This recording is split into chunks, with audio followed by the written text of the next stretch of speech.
Hello, this is George Whitten with Worthy News. It is Friday, April 14th, 2023. This week's episode is entitled The Convergence of Events. Is this a water breaking moment? We had a lot of things take place. I've just arrived back in Israel. Over the last 2 weeks, we basically had the convergence of Ramadan, Passover, and Easter. And this only happens about once every 33 years. So you have just the heightened religious forces kind of all, clashing with one another.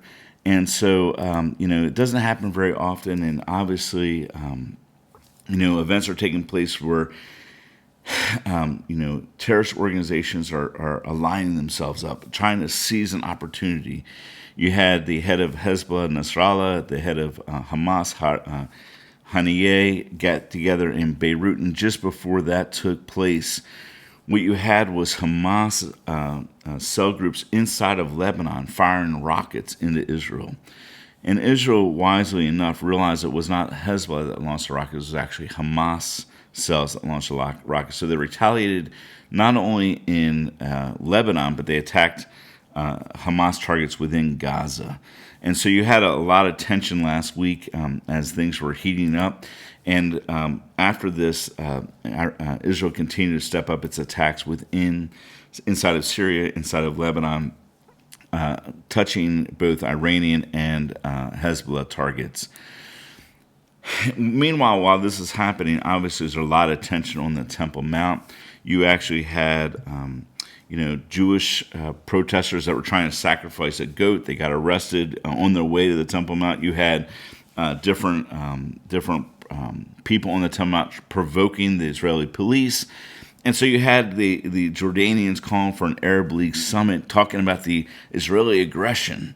And what also happened as this is taking place is that you have these nations that had been foes for the last 10 years, but really because of the lack of the Biden administration and the lack of leadership inside the Middle East, the power vacuum got seized by China. And now all of a sudden you have Saudi Arabia actually hosting delegations from Iran and Syria, restoring diplomatic ties. And while this is happening, Benjamin Netanyahu said, look, we're not going to let Jewish visitors go up to the Temple Mount for the last 10 days of Ramadan.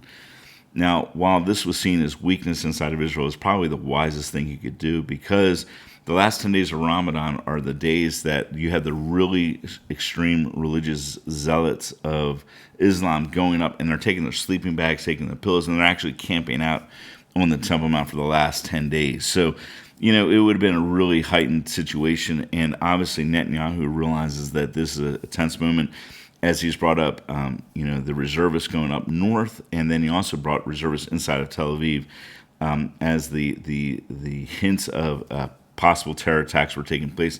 He even called in the opposition leader, Yair Lapid, into his office and basically discussed the tensions in the region. So it must be pretty significant if you had the head of the opposition basically talking about these things. So, this is kind of a difficult situation. And Hamas is trying to seize a moment. And it's trying to seize a moment. And the reason why is because you have Mahmoud Abbas, the head of the PLO. He's now 82. He's the head of smoker. How much longer can he possibly live? So they've got to look strong in order to seize the power vacuum when he actually passes away. So there's a lot of things taking place, and right now it is Friday. It is now the last day of Ramadan, and the last Friday of the Ramadan. So this is also called Al-Quds Day. And so Al-Quds Day is really Islam's solidarity with the Palestinians and solidarity for basically seizing Jerusalem. So right now the spirits are really high, the tensions are really intense. And at the same time now you have, obviously those forces within Israel that are calling for, civil disobedience if the overhaul push is pushed again. So, again, while all these tensions are happening, there's still this internal, tension within the land that's causing a lot of strife. Meanwhile, the U.S. Deployed a nuclear submarine last Sunday, I believe, and in deployment in the waters of Iran. So this is another thing, is that the USS, I believe it's the George Washington, is still sitting off the Mediterranean coast. They extended its stay for a few days. Meanwhile, you had really the attack of the dollar. The dollar is actually collapsing. I'm not sure how far it'll go before it kind of rebounds, but you had the BRICS nations coming together, and they're trying to bring forth a new currency. And at the same time, the Brazilian president just landed into China, and so they've established ties where Brazil and China are only going to exchange with their own currencies. And so we're seeing now that the potential collapse of the dollar as the reserve currency. And the irony is, last week, actually about 2 weeks ago, you had Russia taking over the UN Security Council, which is kind of interesting because the UN Security Council is the one that is calling for Russia's basically illegal entry into Ukraine, and so now they've taken over the Security Council, which is basically tells you how much you need to know about the UN, But the big event really that took place, basically, I believe began last Friday, but you had all these memo leaking out, and you had all these different leaks coming out, and it involved everybody in the region. And the bigger thing that came out of it for us was it kind of validated a story that we had been covering, that there's actually U.S. forces and NATO forces actually operating inside of Ukraine. So this really is showing itself to be a proxy war. We've been covering this for quite some time. Stephen Boss did a great job covering that aspect of the story. And finally, they believe the FBI detained the leaker yesterday. Now, all these events are coming together, and you have the banking crisis still not over in the U.S., as the U.S. banks are not lending like they usually do. And this is all converging into a series of events as we enter into next week. Now, April 18th through the 21st is really historical, and it really has a lot of events that talk about change. We've entered into the spring. We entered in the spring March 20th, and now we're entering 1 month into it, and major events have taken place. This is one of the seasons that at times you see Halley's Comet. The birth of the Roman Empire takes place at this time. You had a lot of things happen with the Jewish people at this time, and then you had like the birth of Hitler, the birth of Napoleon. You had the discovery. So you had the discovery of Australia. It was the beginning of the U.S. Revolutionary War. It was the end of the Revolutionary War. It happened actually on the same day. It was the beginning of the French Revolutionary Wars. It's the beginning of the Mexican-American War. It was really the beginning of the Civil War that begins at this time. You also had a lot of different acts taking place. A lot of things talking about the end of, for example, the end of the writ of the habeas corpus. And this week we covered an article talking about, because of the leaks that took place, that they're talking about instituting more security. So it's really kind of an interesting thing. Then also you have earthquakes. You had the 1906 earthquake. There's actually another major earthquake that happens at this time.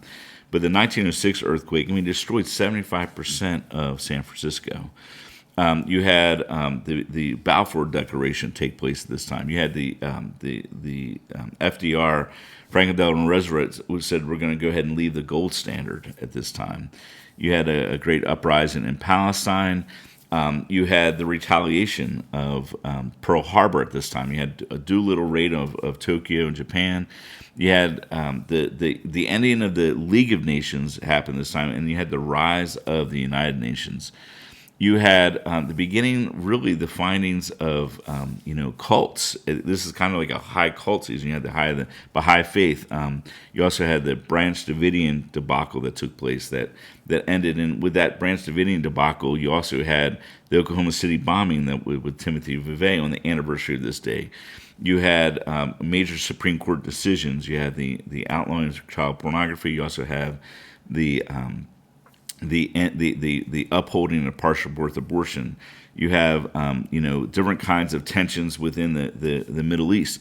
You had the Deepwater Horizon drilling rig exploded, which basically caused a huge disaster in 2010. You had the end of Fidel Castro resigning this time. You had different terror attacks. You had Zelensky elected. The bottom line is this April 18th through the 21st is a major time of tension, a major time of things building up. Now, I just arrived in Israel just a few days ago, and the crazy thing is when I came into Israel, we arrived. It was calm, and then all of a sudden it was like a storm. As we're driving home, I mean, this mass storm just breaks open, and it actually caused 2 people to die. The flash flood actually wiped away people, and actually killed 2 people in the flash flood. So, there's this thing. And as I've been going around the United States, I've been talking about how we're birthing a kingdom, that this kingdom is being birthed. And a lot of people, I never met a woman that said, I really love giving birth. And so here we are birthing a kingdom. And there's a moment that you have where you have everything that just lines up right. And all of a sudden, all this tension causes what's called a water breaking. And when just before that baby's born, there's this water breaking, and it comes with the really hard contractions. It comes with the really hard, it's like it's when a woman really starts screaming. The contractions are really short.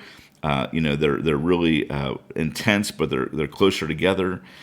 I really believe this is really an understanding of at the last days when everything gets really, really crazy and everything gets really, really intense, that you're going to have the convergence of wars and rumors of wars. You have economic crisis. You have all these different things.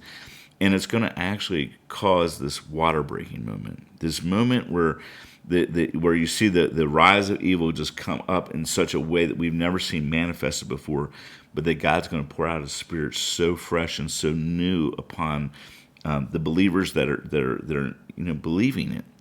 I really believe that God's going to give those that are thirsty. If you're not thirsty and you don't want any more water, you're satisfied with your spiritual walk, you're going to be where you are. You're not going to go anywhere.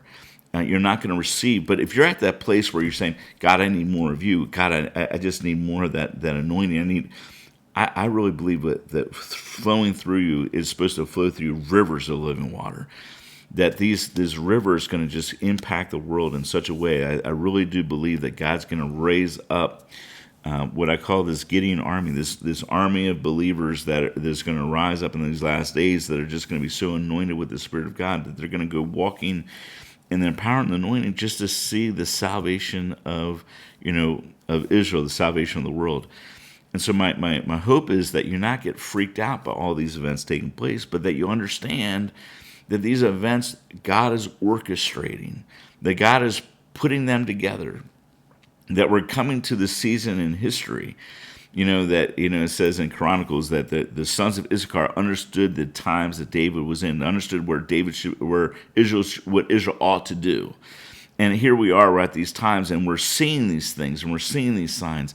What do we ought to do? Well, it's Shabbat. Just enter into this weekend. Don't really, worry about the news over the weekend. The reason why I don't do the news on Saturday and Sunday is because, look, we need to take a time out and just separate ourselves from the news and separate ourselves from the world and really just reconnect so that we can go into the week fresh and new and that we can really seize the opportunities ahead of us. But if we go ahead and take this weekend and just really seize and really pray into these events that are taking place and really understand what God is getting ready to do, I think that next week is going to be a historic week, that we're going to look at these events and look back and say, wow, see what God did. Anyway, this is George Whitten reporting with Worthy News. If you don't get our Worthy Brief, sign up. It's free. It's our daily devotion along with what's happening around the world. And then if you don't have a Worthy app, download it. It doesn't cost anything. It's a great way to keep up with all the news that is taking place all over the world. We have it orchestrated that You can go ahead and look over 50 or 60 different news organizations with the tap of a button. You don't need to download 100 different news apps. You can just download Worthy News, and you can actually see what's happening in the Jerusalem Post or the Times of Israel or Fox News or Google News or Yahoo News. And so it's just a great way to keep up with everything that's happening without having to run all over the place. Anyway, have a blessed weekend. Until next time, this is George Whitten with Worthy News.